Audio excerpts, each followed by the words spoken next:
질환에 대한 다양한 궁금증, 우리 시청자 여러분 입장에서 꼼꼼하게 짚어드리는 데일리 건강 시작합니다. 혹시 목 사이에 저릿한 통증 경험해 보신 적 있으신가요? 이런 경우 보통은 목 디스크를 의심하는 경우가 많은데요. 만약 목과 팔, 또 상체에도 통증이 있다면 후종인대 골화증을 의심해 볼 수 있다고 합니다. 병명은 다소 생소하지만 진단이 늦어지면 온몸 마비까지 올 수 있다는 후종인대 골화증, 오늘 자세하게 알아볼 텐데요. 신경외과 전문의 김태관 원장님 모셨습니다. 원장님 어서 오세요. 안녕하세요. 반갑습니다. 자, 후종인대 골화증, 병명은 많이 낯선데요. 우선은 그 인대라는 걸 좀 알아봐야 될 것 같아요. 사실 우리 몸 많은 곳에서 기능을 하잖아요. 네. 그중에서 후종인대라는 건 어디에 있는 걸까요? 네. 뼈와 뼈 사이의 움직임을 유지하면서 어긋나지 않도록 지지해주기 위해 인대라는 것이 존재하는데 목 부위 경추에서 꼬리뼈 근처의 천추까지 척추 전체를 위에서부터 아래까지 정렬을 유지하기 위해서도 인대가 존재하고요. 척추의 정렬 및 안정화 그리고 운동성을 유지하기 위해 존재하는 종인대, 그중 척추의 전방에서 지지하는 것이 전종인대이며 척추체 뒤쪽과 척추관의 앞쪽에서 지지하는 것이 후종인대입니다. 여러 가지 인대가 척추표 주변에서 그 움직임을 도와준다는 건데 그 중에 하나가 후종인대라는 겁니다. 자, 그럼 후종인대 정확한 역할을 좀 알아볼까요, 선생님? 네. 전종인대와 후종인대는 긴 인대로 척추 전체에 걸쳐서 존재하는데 척추뼈 사이의 움직임을 유지하고 어긋나지 않도록 지지대 역할을 해주는 역할을 합니다. 또한 추간판의 탈출을 막는 역할을 하기도 합니다. 후종인대가 추간판 탈출을 막는 역할을 한다. 근데 우리가 흔히 목 디스크, 허리 디스크라고 부르는 질환이 원래는 추간판 탈출증인 거잖아요. 네. 그럼 후종인대 문제가 생기면 이런 추간판 탈출증의 원인이 될 수가 있는 건가요?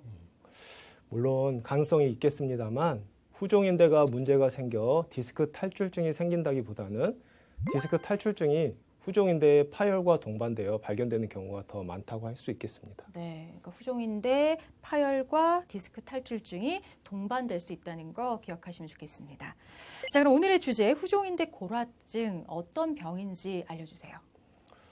후종인대가 여러 가지 원인에 의해 뼈처럼 단단하게 굳어지는 골화를 일으켜 척추관을 지나는 신경을 압박함으로써 신경장애가 나타나는 질환을 후종인대 골화증이라고 합니다. 네, 그러니까 골화라는 현상이 단단하게 굳어진다라는 건데 그렇다면 어떤 과정을 통해서 후종인대가 두꺼워지고 이렇게 단단해지는 걸까요? 골화는 후종인대의 외측 가장자리에서 척추와 연결되는 부위에서 시작되어 아래 위로 진행하게 됩니다. 인대의 변화이기는 하지만 일반적으로 뼈가 형성되는 과정에 연골 내 골화와 망 내 골화가 이 후종인대가 있는 자리에서 일어난다고 보시면 됩니다. 근데 원래 인대가 어떤 성질을 지니는지도 좀 궁금해요. 원래는 좀 부드러운 조직인가요?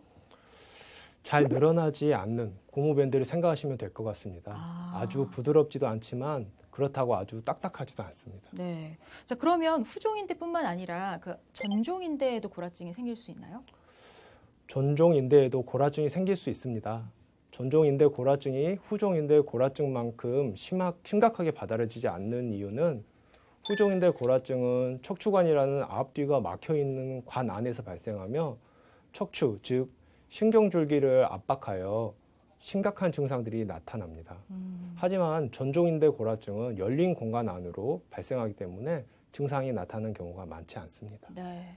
자, 인체 기둥 역할을 하는 척추는 뼈뿐만 아니라 디스크, 근육, 관절, 인대 등 다양한 조직들이 좀 복합적으로 연결이 되어 있는데요. 인대 중에서도 척추관 앞쪽을 지지하는 후종인대가 딱딱하게 굳어서 신경을 압박하는 병이 후종인대 골화증이다. 이렇게 기억하시면 좋겠습니다.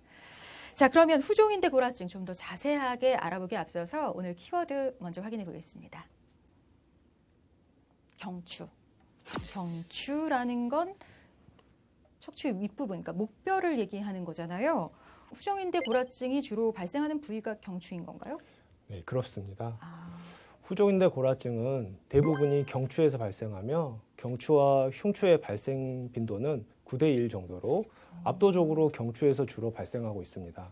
하지만 흉추에서도 종종 발견이 되며 특이 경우 여성에게 많은 것으로 알려져 있고요. 요추에서는 극히 드물게 보고되고 있습니다. 네. 또한 미만성 흥골격계 과고라증 환자에서는 척추 전체에서 발견되기도 합니다. 네, 그러니까 경추 부위에 발생하는 후종인대 골화증이 경추 후종인대 골화증이라는 건데 다른 부위에 생기는 것보다 좀 더 위험한 건가요?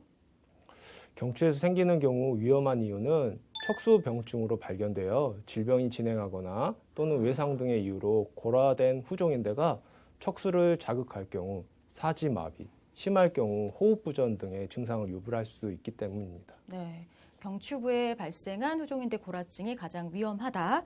자, 그렇다면 여러 곳에서 좀 동시에 발병할 수도 있을까요? 물론입니다. 골화의 형태에 따라 연속형, 분절형, 국소형, 혼합형으로 분류되는데 여러 개의 척추뼈에 걸쳐 있는 경우를 연속형, 떨어져 따로따로 존재할 경우를 분절형, 한두 분절이 일부에만 존재하는 경우는 국소형이라고 하며 연속형과 분절형이 혼합되어 있는 경우 혼합형이라고 말합니다. 네, 그러니까 나타나는 유형도 여러 종류가 있는데요. 자, 그럼 초반에는 국소형이었다가 뭐 치료가 늦어지면 연속형으로 발전하고 이런 경우도 있나요? 후종인대 골화증은 해마다 4mm 정도씩 자라고요. 0.67mm 두께로 두꺼워집니다. 골화증의 진행을 막을 수는 없습니다. 후종인대 골화증이 진단되면 진행되면서 신경학적 증상이 발생하지 않도록 관리해야 하고 척수증이라든지 신경 증상이 발생하고 악화될 경우에는 수술적 치료를 고려해야 합니다. 네. 골화증을 좀 뭐 막을 수는 없으니까 적절한 관리와 치료가 중요하다는 거 기억하시면 좋겠습니다. 그럼 이번에는 관련 통계도 좀 살펴볼게요. 후종인대 골화증 앓고 있는 인구는 어느 정도나 될까요? 후종인대 골화증의 국내 유병률은 과거 1% 남짓이었지만 최근 2, 3%로 상승하고 증가하는 추세에 있습니다. 또한 남성 환자가 여성보다 2배가량 많다고 알려져 있는데요. 건강보험 심사평가원 자료에 따르면 지난 2020년 후종인대 골화증으로 의료기관을 찾은 환자는 3만 500명으로 집계됐습니다. 연령별로 살펴보면 70대 환자 수가 8,000명으로 가장 많았고요. 특히 환자들의 연령대 대다수가 40대 이상 중년층으로 나타났습니다. 후종인대 골화증을 앓은 40대 이상 환자 수는 3만 명으로 전체 환자의 95%를 차지했습니다. 네, 40대 이상 중년층부터 발병률이 높아지는 경향을 보이는 질환, 후종인대 골화증. 그 자세한 원인을 알아보기에 앞서서 다음 키워드 확인해 보겠습니다. 유전. 후종인대 골화증의 주요 원인이 유전인가요? 후종인대 골화증의 명확한 원인은 아직 밝혀지지 않았지만 통계적으로 봤을 때 유전적인 요소가 많이 작용하는 것으로 알려져 있습니다. 네. 후종인대 골화증 환자를 조사해 보면 부모의 약 30% 그리고 형제의 약 30%에서 마찬가지로 골화증이 발견됩니다. 네, 그럼 가족 중에 후종인대 골화증이 있는 경우에는 고위험군으로 좀 분류를 해야겠네요. 네, 유전적 소인이 중요하다고 생각되어지는 질환이다 보니 부모님이나 형제 중 이 질병을 가지고 계신 분이 있다면 무증상이라도 검사를 통해 진단을 받아보는 것이 좋을 것 같습니다. 네. 그리고 특히 이 질환은 우리나라나 일본에서 많이 발병한다고 들었는데 사실인가요? 네, 후종인대 골화증은 서양 사람들에게서는 발병이 흔치 않으며 한국인과 일본인 같은 동양인들에서 발병률이 높습니다. 특히 일본에서 30대 이상 성인에서 발생 빈도가 2에서 4% 정도로 높게 보고되고 있으며 동아시아권에서는 1에서 3% 정도로 보고되고 있고 미국, 동일 등에서는 0.1에서 0.2% 정도로 낮은 발생 빈도가 보고되고 있습니다. 네. 근데 동양인에게 발병률이 높은 이유가 뭘까요? 그 부분에 대한 이유가 밝혀진 바는 없습니다. 또한 최근 서구인에게서도 점차 보고가 늘고 있어 아시아인에게만 국한된 것이 아니라 질환에 관심이나 의료진의 질환의 인식 유무, 그에 따른 진단 능력이 발생 빈도와 관련이 있지 않아 하는 주장도 있습니다. 다만 아시아 지역에서 많다는 점에 착안하여 채소 위주의 식습관이나 염분 과다 섭취 등의 관련설이 제기되고 있습니다. 네. 그러면 후종인대 골화증은 척추관 협착증 같은 그런 퇴행성 질환은 아닌 거죠? 앞서 유전적 소인이 중요한 요소로 받아들여진다고 했지만 원인이 완벽하게 밝혀진 것은 아니고 척추의 퇴행 역시 영향을 줄 수 있기 때문에 현재 분류는 퇴행성 질환으로 되어 있습니다. 오, 그렇군요. 자, 그럼 혹시 다른 질병과 연관성도 있는지 궁금한데요. 본인이 가진 기저질환과 후종인대 고라증의 발생 좀 연관이 있을까요? 많은 연구에서 후종인대 고라증 환자에서 당뇨병의 발생 빈도가 높다고 보고되고 있습니다. 당뇨. 그 외에 자가면역 질환이나 강직성 척추염, 비만 등의 성인병과도 연관성이 보고되고 있습니다. 그렇군요. 자, 그럼 계속해서 마지막 키워드도 확인해 보겠습니다. 척수병증. 척수병증이라는 건 뭘까요, 선생님? 후종인대 고라증의 가장 중요한 증상은 바로 척수병증이라고 할 수 있는데요. 네. 척수, 즉 척추신경은 척추관 중앙으로 내려가는 척수와 마디마다 양쪽으로 빠져나가는 신경근이라는 구조로 가집니다. 네. 목 디스크, 허리 디스크와 같은 병에서는 대부분 신경근을 압박하게 되어 팔, 다리의 통증, 저림 등의 증상이 발생하게 되는데요. 후종인대 고라증의 경우에는 신경근이 아닌 척수를 직접 압박하게 되어 척수병증이 나타나게 됩니다. 네. 그럼 유사한 척추 질환이나 디스크 질환과 증상이 좀 헷갈릴 수도 있겠다는 생각이 드는데, 후종인대 고라증만의 어떤 특징적인 증상이 있을까요? 초기에는 목 부위의 통증과 불편 감각, 압박감 등의 보편적인 증세로 시작하게 됩니다.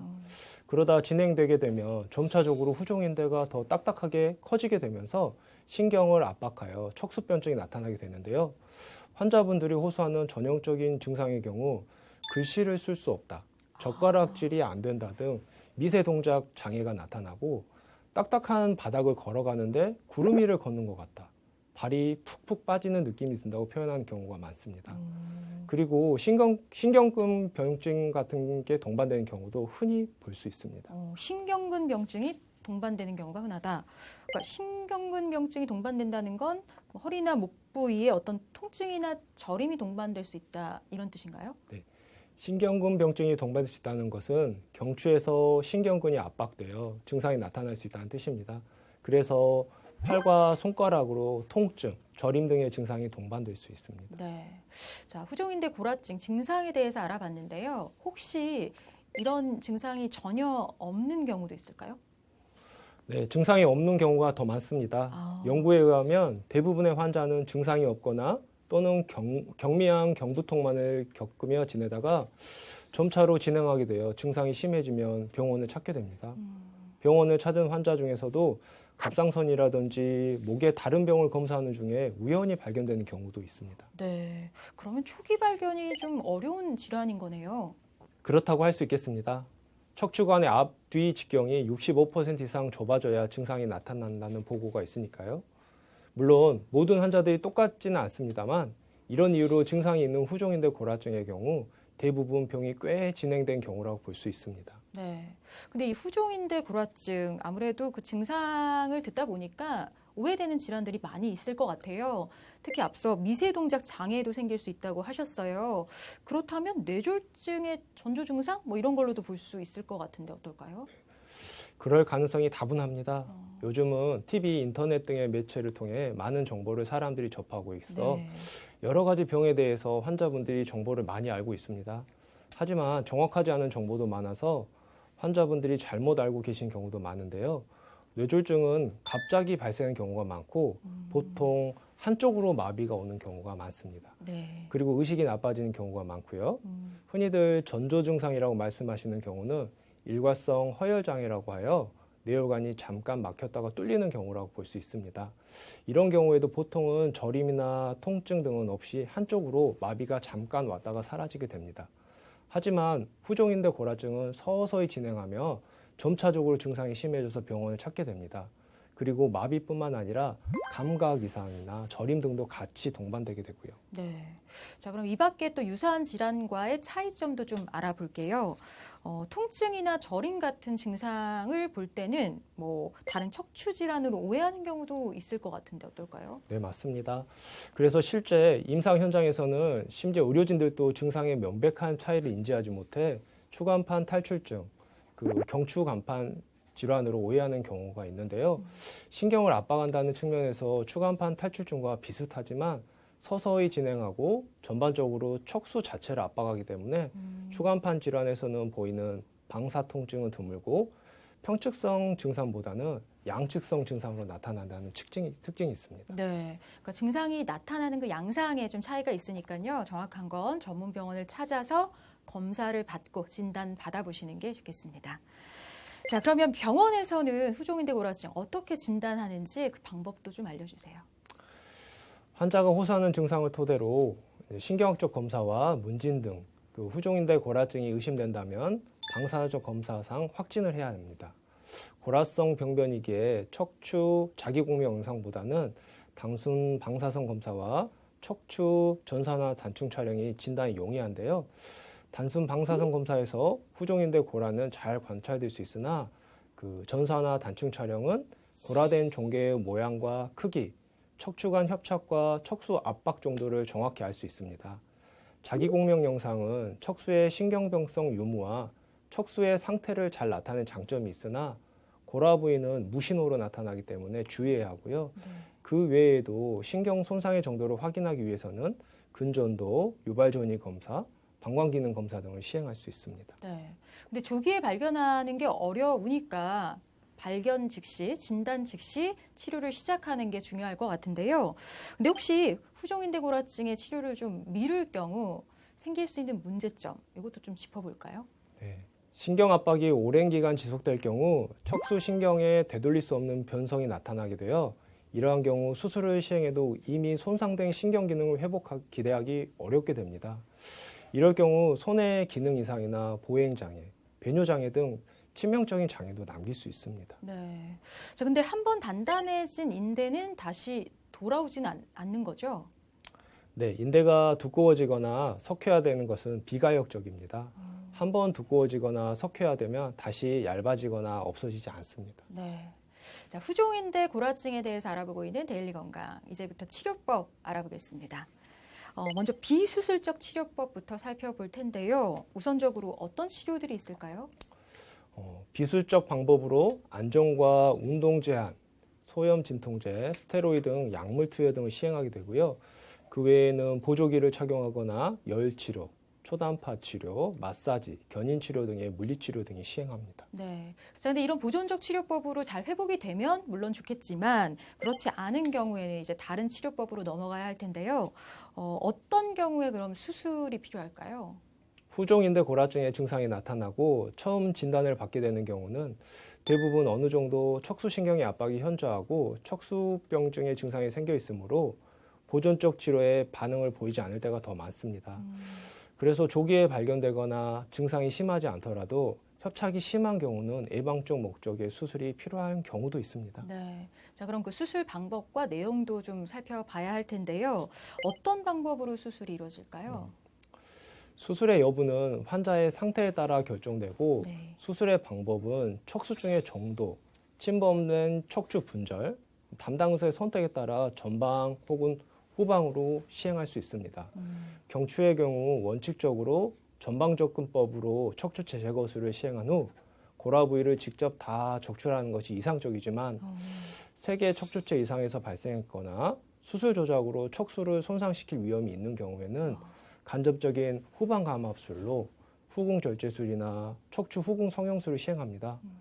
일부 혼합형의 경우 즉 전방적인 척추 간 협착과 함께 국소적으로 심한 전방 압박이 있는 경우에는 전 후방 병행 수술이 필요한데요.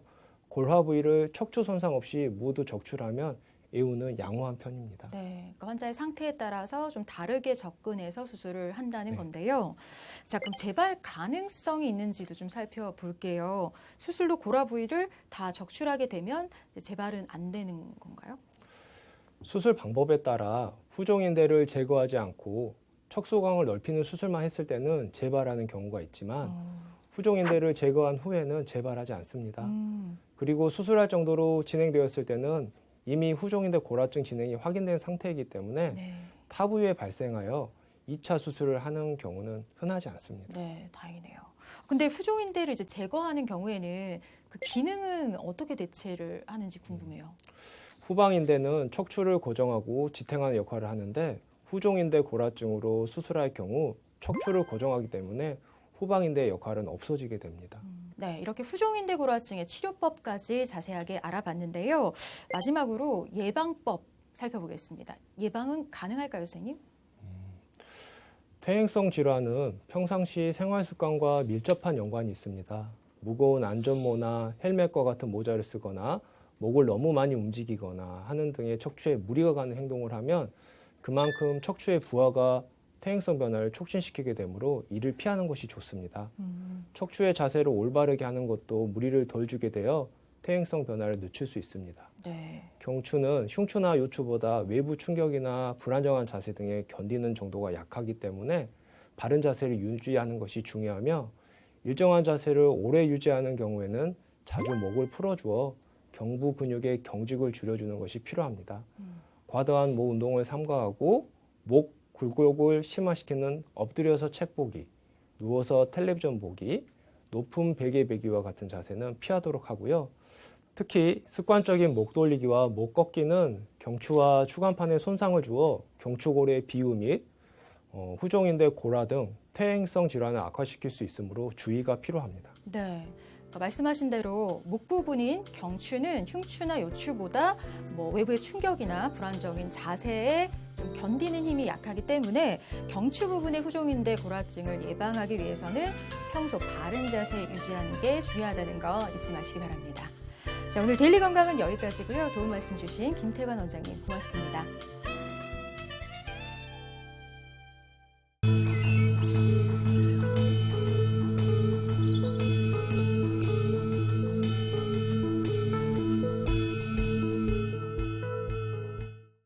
이번 건강 하이킥에서는 알코올성 간 질환에 대해 알아보겠습니다. 알코올성 간 질환은 크게 알코올성 지방간, 알코올성 간염, 알코올성 간 경변증으로 분류되는데요. 알코올성 지방간은 간 내에 지방이 정상 이상으로 쌓이는 것으로 간 기능에 큰 이상이 없는 상태를 말합니다. 알코올성 간염은 과도한 음주로 간의 염증성 손상이 진행되는 것이고요. 알코올성 간 경변증은 간의 염증성 손상이 비가역적으로 축적, 섬유화되어서 출혈과 혼수, 간암 등의 심각한 합병증이 동반되는 것을 말합니다. 성인 남자의 경우 매일 40에서 80g의 알코올, 소주로는 240에서 480ml를 마실 경우 알코올성 간 질환을 유발할 수 있습니다. 술의 종류는 크게 관련이 없고요. 전체적으로 마신 알코올의 총량에 따라서 간이 나빠지는데요. 일주일에 최소한 이틀은 술을 마시지 않는 것이 좋습니다. 알코올성 간 질환의 치료에서 가장 중요한 것은 금주입니다. 알코올성 지방간은 대부분 가역적이어서 음주를 중단하면 4주에서 6주 내에 정상으로 돌아옵니다. 알코올성 간염 환자도 음주를 중단하거나 적게 하면 생존율이 증가하게 됩니다. 하지만 음주로 인한 알코올성 간염이 반복적으로 일어나게 되면 간 경변증이 되어서 회복이 어렵습니다. 적절한 음주 습관으로 간 질환 미리 예방하세요.